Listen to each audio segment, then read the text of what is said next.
Let it be a Nick and Jane, and let it be a Mr. Smith, a banker of Nick and Jane. They both keep their money in his bank. That's why we use the title Mr. Smith with respect. Nick really wants to buy, well, let's say Jane's bicycle, but he has no money. More precisely, he has money, but not enough, only $10, while Jane wants $100 for her precious bicycle.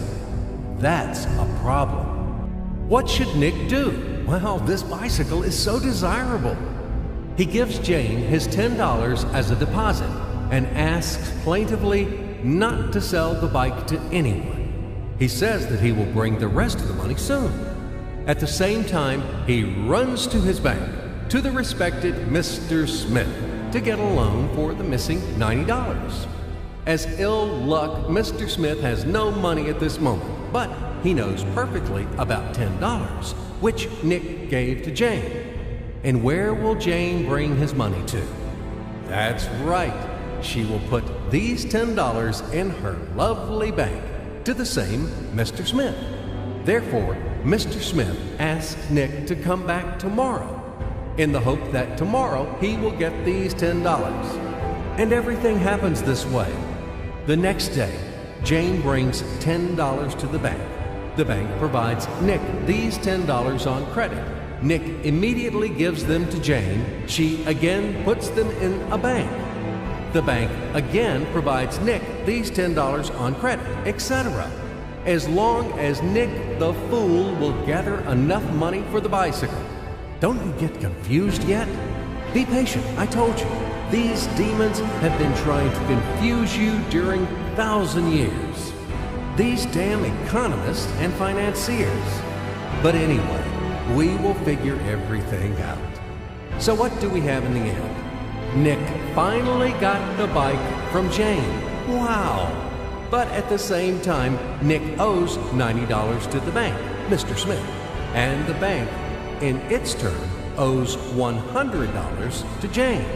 In other words, those $10, which existed initially, have magically turned into $200, $190 of debts plus real $10. But these $10 would also turn into $1,000, even in a million or a billion, if Nick would make a more expensive purchase. In this case, our $10 would make the increasing number of its cycles, circuits from hands to hands. That's it. So, what happens in today's world? SOS! It appears that banks also make money out of thin air and multiply them. Not only Fed can produce money, but banks either. In short, everybody can do this, except you and me. We are not in the business at this celebration of life.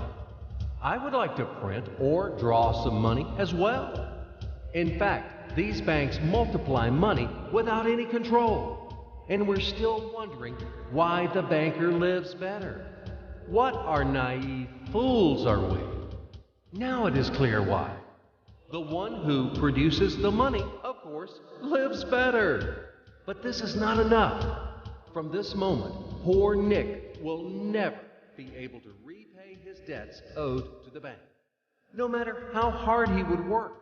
Silly Nick doesn't know it yet, that he's in slavery to the bank, in credit bondage forever, because those $90 which he owes to Mr. Smith do not exist in nature at all.